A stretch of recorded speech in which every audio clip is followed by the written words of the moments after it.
T'es pas encore un pro de la figurine et pourtant t'aimerais bien présenter des belles choses. Eh, t'inquiète, là aussi il y a une solution. Tu me connais maintenant, on a toujours une solution. On va t'expliquer ça tout de suite.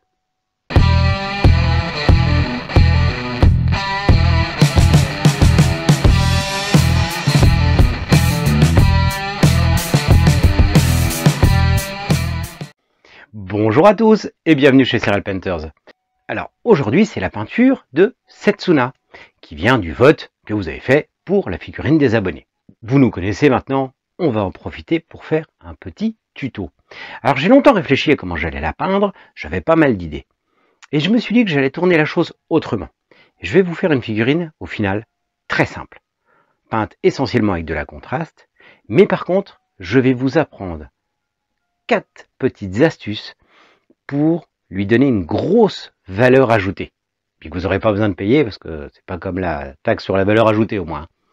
Donc vous n'aurez pas besoin de payer celle-là, mais par contre ça va beaucoup payer parce que ça va donner énormément de plus à la figurine et pas forcément avec du travail supplémentaire. Alors tout d'abord on va commencer d'une façon très simple. On va peindre essentiellement la figurine à la contraste. On va essayer de la travailler un peu comme d'habitude, c'est-à-dire que je la mets souvent en quantité assez importante et je viens aspirer les excédents. Et éventuellement, là où je veux que ça soit plus clair, je viens repasser un peu le pinceau pour essuyer. De cette façon-là, je vais traiter plusieurs parties de la figurine, que ça soit les robes pour le rouge ou la fumée. Rien de très compliqué, surtout que la fumée est pas mal texturée, donc ça donne tout de suite de l'effet, rien qu'avec ça. De la même façon, les cheveux, ça s'y prête très très bien, vous n'aurez aucune difficulté. Ce qui est bien avec la contraste quand même, c'est que c'est une peinture qui se place bien, qui est plutôt facile à mettre dans les creux et on peut peindre assez facilement sans déborder, sans trop déborder. Alors je viens déjà quand même passer les lames au noir, même si je vais faire du métallique dessus, parce que ça va faire ressortir le métallique, surtout si on le met au rehaussage. Pour la peau, je vais faire une petite astuce, c'est-à-dire qu'à ma couleur de peau, je vais rajouter un petit peu de métallique, ce qui va lui donner un petit effet brillant, nacré, ce qui va donner une peau un peu telle qu'on peut le voir dans les représentations des vieilles estampes japonaises. C'est pas la couleur de peau asiatique, mais j'ai longtemps hésité et j'ai opté plutôt pour la représentation imaginaire qu'on peut en avoir, parce que ça se prêtait bien à une figurine d'Heroic Fantasy. Pour le chapeau de paille, la contraste s'y prête encore mieux que n'importe où. Très texturé, ça va donner tout de suite une valeur. Tout à l'heure, je ferai un petit éclaircissement, mais franchement, on aurait pu s'arrêter là, ça donne quelque chose de génial.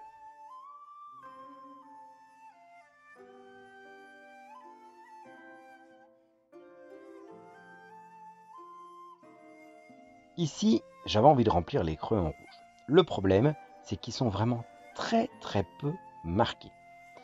Donc, j'ai décidé de les remplir en faisant attention de ne pas trop déborder, mais forcément, vu qu'ils sont très fins, je vais déborder un petit peu quand même.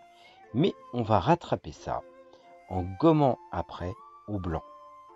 Donc je vais passer du blanc sur le dessus, ce qui sera plus simple, et ça permettra de rattraper tout ça et d'avoir le dessin qui apparaît.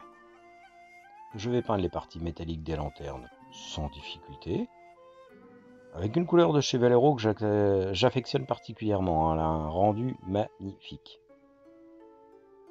J'oublie pas aussi les parties métalliques des armes et je fais tous les petits ornements qu'il y a sur son épaulière.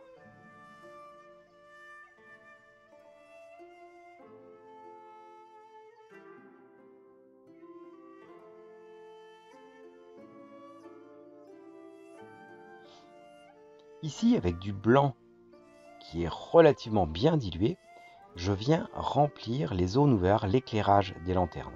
Alors j'en mets en excès et je viens aspirer. et j'hésite pas à mettre 2 couches au besoin pour que ça soit relativement blanc quand même. Pour les lames, je vais passer un métal assez foncé de base pour pouvoir après faire ressortir d'une autre façon. Donc je le passe avec la technique du rehaussage.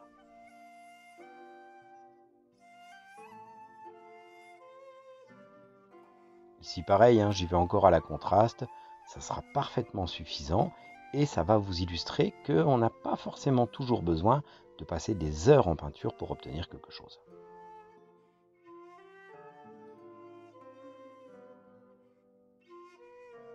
Toutes les parties que je fais là, au final, c'est sans difficulté. Même si vous avez débuté il n'y a pas si longtemps que ça, vous pouvez y arriver largement. Alors, première astuce. Déjà, on va commencer par rajouter le petit détail qui fait la différence. Le petit détail qui tue.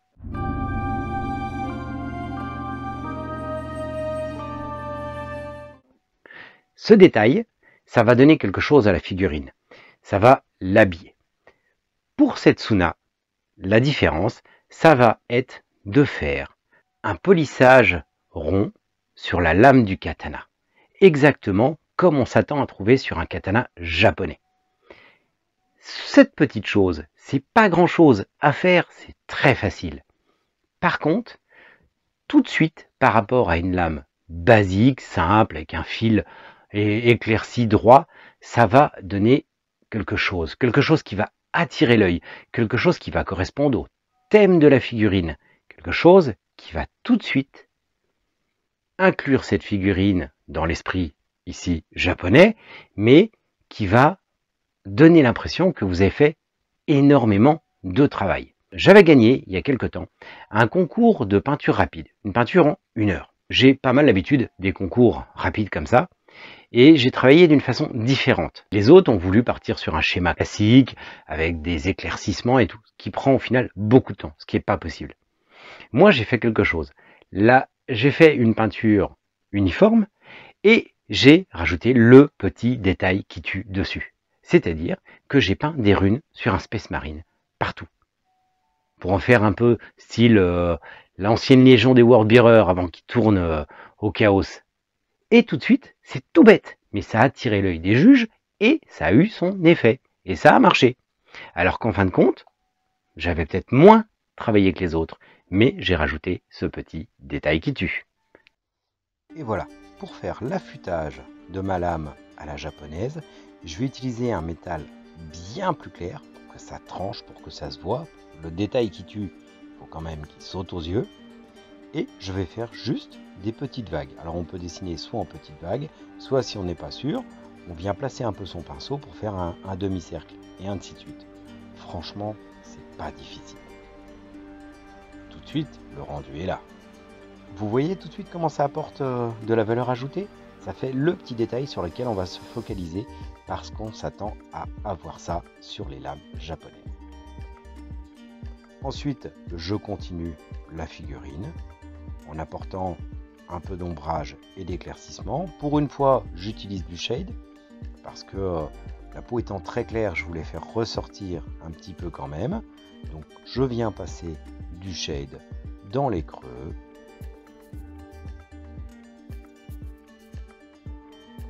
Et ensuite, je reprends avec ma couleur de base que j'avais utilisée pour faire la peau, pour amener à nouveau des éclaircissements. Sur toute la figurine, je vais faire une série d'éclaircissements, mais légers. Pour le chapeau, je vais faire un petit brossage au Real Yellow, surtout devant, pour porter un petit peu de contraste et de lisibilité en plus, sans trop exagérer. Pareil pour la fumée, on va brosser un petit peu pour apporter encore un petit peu de contraste et de lecture de la figurine.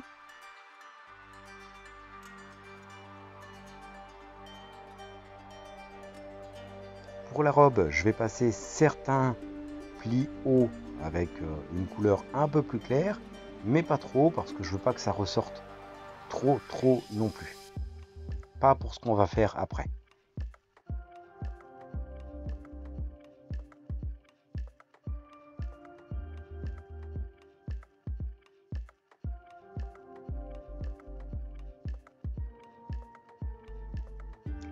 Pour les lumières, je vais encore y aller à la contraste. Je vais bien les remplir avec, quitte à absorber le trop, pour être sûr que ça soit quand même bien colorisé. Au besoin, n'hésitez pas à mettre 2 couches si vous voulez. Il faut que ça fasse un peu vieille lanterne quand même. Deuxième astuce, on va mettre en avant une zone de la figurine pour attirer l'œil là encore.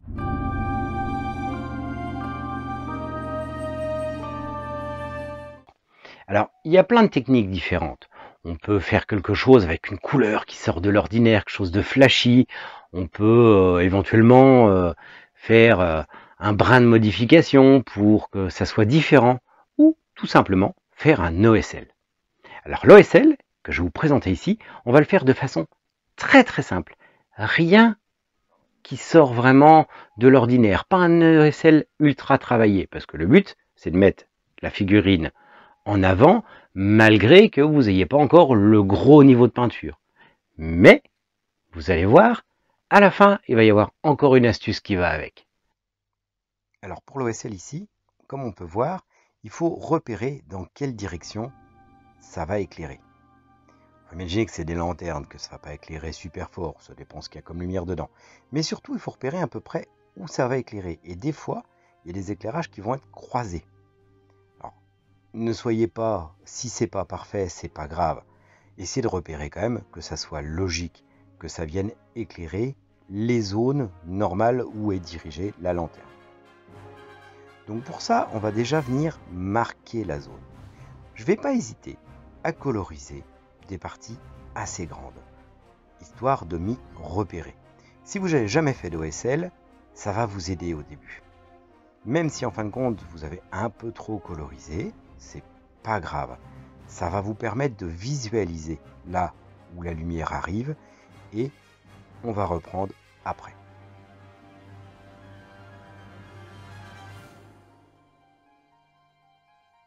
Donc là mon mélange, je le mets à toutes les zones que je veux que ça éclaire. Alors vous n'êtes pas obligé de mettre toujours la même intensité parce qu'il y a 3 lanternes différentes et on peut imaginer qu'elles n'ont pas toutes la même puissance, ça dépend ce qu'il y a dedans. Surtout ne pas oublier les petits endroits à la noix comme les sabres par exemple. Les sabres d'ailleurs, derrière, ils n'ont pas de fourreau. Donc en fin de compte, j'ai peint les lames métalliques parce qu'ils n'avaient pas de fourreau, ce qui n'est pas très logique sur la figurine.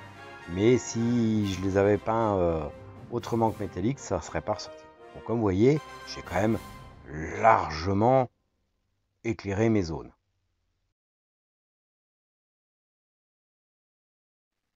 Pause avant la suite sur l'OSL. Là, mais là vous dites, il est fou, il en badigeonne trop pour son OSL. Mais c'est un carnage, il éclaire dans tous les sens, dans les creux et tout. Ouais, mais c'est parce que là, je vais vous apprendre une des façons de faire l'OSL. Il y en a plusieurs, mais je vais vous la montrer. Là, on va travailler en mettant plus pour bien repérer la zone, parce que ça nous aide à savoir la zone où ça va éclairer. Et ensuite, on va gommer le surplus en rajoutant les ombres. Et oui, pour cet OSL spécial facile, on va venir gommer. Donc on va enlever un petit peu ce qu'il y a en trop. Ce qu'il y a en trop, il faut penser que la lumière va faire un rayon direct. Qu'il va y avoir de la lumière sur une face de la bosse d'une zone, mais de l'autre côté, ça va projeter une ombre qui va être plus foncée. Donc je viens rajouter de mes couleurs de base là où vont se créer les ombres naturellement. Alors ça, on y reviendra dans une série de vidéos dédiées à l'OSL pour bien vous expliquer. Mais déjà, ça vous donne un prémisse.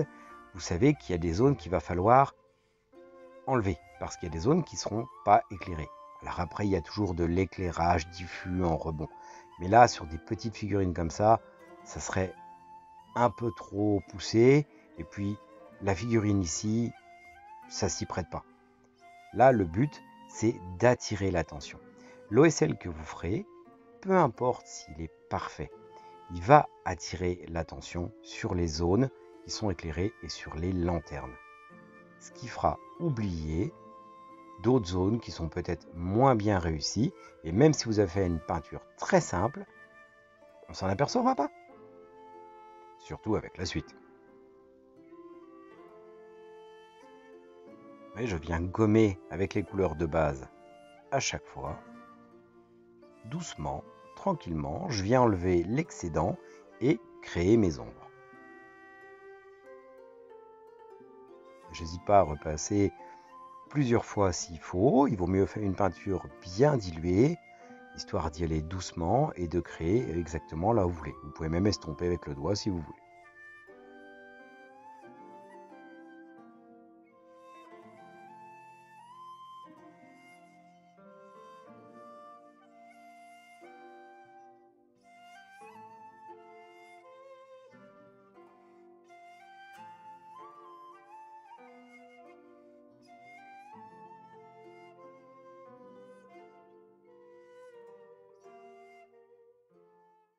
Vous avez vu cet OSL?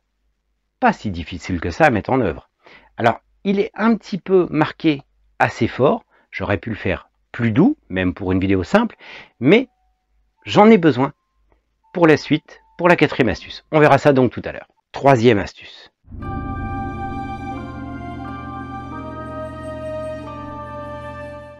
Vous nous connaissez, on adore faire des socles, on adore faire des décors.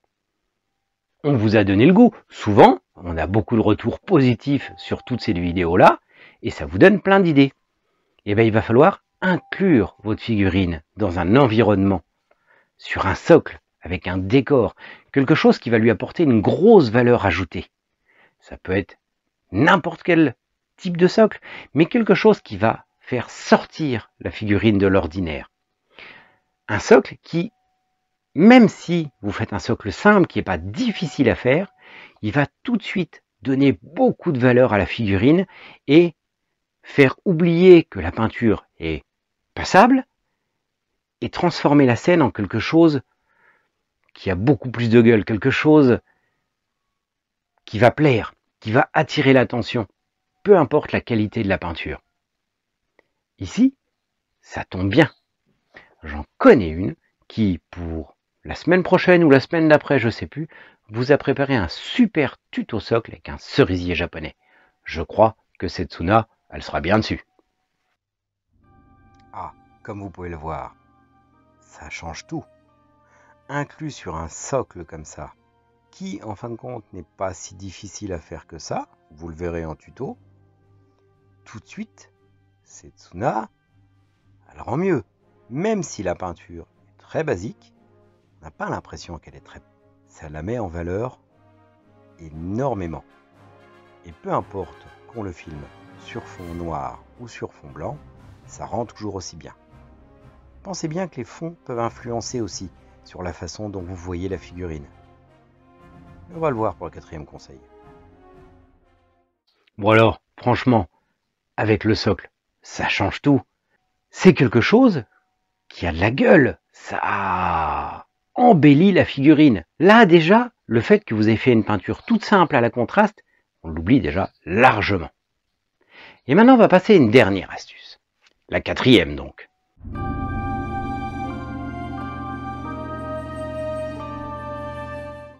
Alors, celle-là, elle ne s'adapte pas forcément pour montrer la figurine telle qu'elle. C'est plutôt pour la prendre en photo. Parce que aujourd'hui, avec les réseaux sociaux, on montre beaucoup nos figurines sur Instagram, sur Facebook. Bref, en photo. Mais la photo, c'est pas simplement prendre une photo de la figurine. On vous avait fait un tuto photo. Ok, pour arriver à bien prendre avec un portable sans investissement. Mais on peut commencer à aller un peu plus loin aussi. On peut jouer avec l'éclairage. Et vous allez voir, selon comment on l'éclaire, ça va rendre très différemment. Et l'OSL que j'ai fait, que vous trouviez peut-être un peu trop puissant, selon l'éclairage, vous allez voir qu'il n'est pas si mauvais que ça. Et oui, aujourd'hui on montre sur les réseaux sociaux. Donc on peut jouer avec l'éclairage pour les photos. Regardez, si je prends Setsuna qui tourne avec un éclairage blanc, lumière du jour, sur fond blanc. Ça ressemble à ça. Très joli, très sympa. Mais est-ce qu'on ne pourrait pas faire mieux? Parce que là, mon OSL il flash encore un peu. Alors je vais mettre un éclairage orangé d'un côté. Vous voyez tout de suite, on note déjà une différence. On voit quand elle passe du blanc au orange que c'est pas tout à fait la même chose. Et si je mets deux éclairages orange, tout de suite, la couleur de la figurine est beaucoup plus douce. Mais par contre, ça nuit un petit peu, je trouve, à l'arbre. Les fleurs sont moins roses. Donc on va résoudre le problème. On va mettre un éclairage orangé d'un côté et un éclairage rouge rosé de l'autre. Tout de suite, on voit une grosse différence. Et sur fond noir, ça va être encore plus flagrant. Déjà, avec des couleurs blanches, sur fond noir, cette figurine rend mieux, parce qu'il y a des couleurs claires dedans et ça se détache largement. Si on le met sur fond orangé et rouge rosé, tout de suite ça donne une grosse plus-value à la figurine. Regardez, avec un éclairage blanc. C'est différent avec un éclairage orange. Ça donne encore autre chose, ça donne beaucoup de valeur à la figurine. Et regardez cet éclairage un peu original, orange et rouge. Voilà ce que ça donne. Et là, tout de suite, et l'OSL que j'ai fait trop marquer, il rend très bien. Bon, vous avez vu? Cet OSL, avec un éclairage d'ambiance qui donne différemment, où j'ai éclairé un peu rouge-rosé d'un côté et orange de l'autre. Bizarrement, il paraît pas si puissant que ça. Au contraire, si je l'avais pas fait aussi puissant, il n'aurait pas du tout rendu, là. Alors, je le savais d'avance, c'est pour ça que je l'ai fait comme ça. Si c'était seulement pour montrer la figurine, je l'aurais fait plus estompé quand même. Mais ça, on y reviendra sur une série de vidéos dédiées à l'OSL. Parce que l'OSL, c'est quelque chose de très particulier, qui n'est pas forcément dur à mettre en œuvre. Mais déjà, il y a plusieurs techniques. Mais avant même de faire ces techniques, il va falloir comprendre le pourquoi du comment et comment ça marche. Parce que c'est un éclairage qui va créer des choses très différentes. Mais ça, on verra ça plus tard. La semaine prochaine, déjà, je crois que vous avez un cerisier japonais que beaucoup vont me réclamer en commentaire. Dire, ah, mais c'est quand est-ce qu'on va voir ce socle et tout? Ben oui, vous allez le voir, bien sûr. Mais il va falloir patienter une petite semaine de plus. Et je vous dis à la semaine prochaine.